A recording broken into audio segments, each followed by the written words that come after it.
Structurally, most bacteria consist of a cell membrane surrounded by a cell wall, and for some bacteria, an additional outer layer. Internal to the cell membrane is the cytoplasm, which contains ribosomes, a nuclear region, and in some cases granules and/or vesicles. Depending on the bacterial species, a number of different external structures may be found, such as a capsule, flagella, and pili. In gram-negative bacteria, the gap between the cell membrane and the cell wall is known as the periplasmic space. Most gram-positive bacteria do not possess a periplasmic space, but have only periplasm, where metabolic digestion occurs and new cell peptidoglycan is attached. Peptidoglycan, the most important component of the cell wall, is a polymer made of N-acetylmuramic acid alternating with N-acetylglucosamine, which are cross-linked by chains of 4 amino acids. The function of the bacterial cell wall is to maintain the characteristic shape of the organism and to prevent the bacterium from bursting when fluid flows into the organism by osmosis. Synthesis of the peptidoglycan and ultimately the bacterial cell wall occurs in a number of stages. One of the first stages is the addition of 5 amino acids to N-acetylmuramic acid. Next, N-acetylglucosamine is added to the N-acetylmuramic acid to form a precursor of peptidoglycan. This peptidoglycan precursor is then transported across the cell membrane to a cell wall acceptor in the periplasm.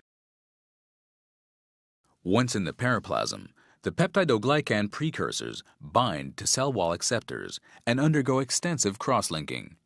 2 major enzymes are involved in cross-linking: transpeptidase and D-alanine carboxypeptidase. These enzymes are also known as penicillin-binding proteins because of their ability to bind to penicillins and cephalosporins. Eventually, several layers of peptidoglycan are formed, all of which are cross-linked to create the cell wall. Gram-positive bacteria may have more layers than gram-negative bacteria and thus have a much thicker cell wall. Beta-lactam antibiotics include all penicillins and cephalosporins that contain a chemical structure called a beta-lactam ring. This structure is capable of binding to the enzymes that cross-link peptidoglycans.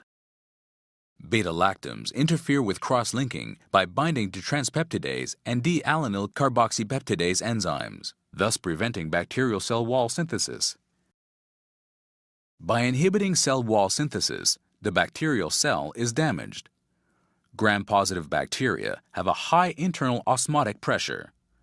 Without a normal rigid cell wall, these cells burst when subjected to the low osmotic pressure of their surrounding environment.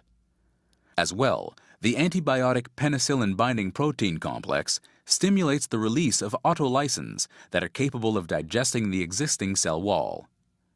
Beta-lactam antibiotics are therefore considered bactericidal agents.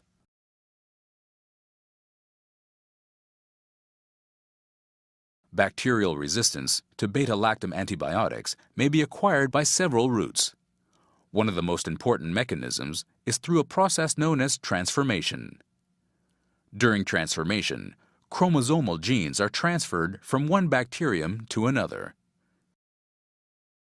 When a bacterium containing a resistance gene dies, naked DNA is released into the surrounding environment.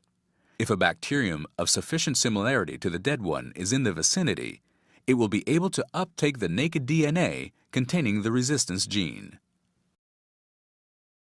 Once inside the bacterium, the resistance gene may be transferred from the naked DNA to the chromosome of the host bacteria by a process known as homologous transformation. Over time, the bacterium may acquire enough of these resistance genes to result in a remodeling of the segment of the host DNA.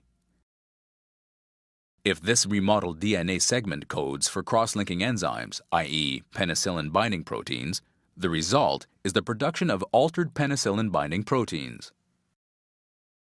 These altered penicillin-binding proteins can still cross-link the peptidoglycan layers of the cell wall, but have a reduced affinity for beta-lactam antibiotics, thus rendering the bacterium resistant to the effects of penicillin and other beta-lactam agents.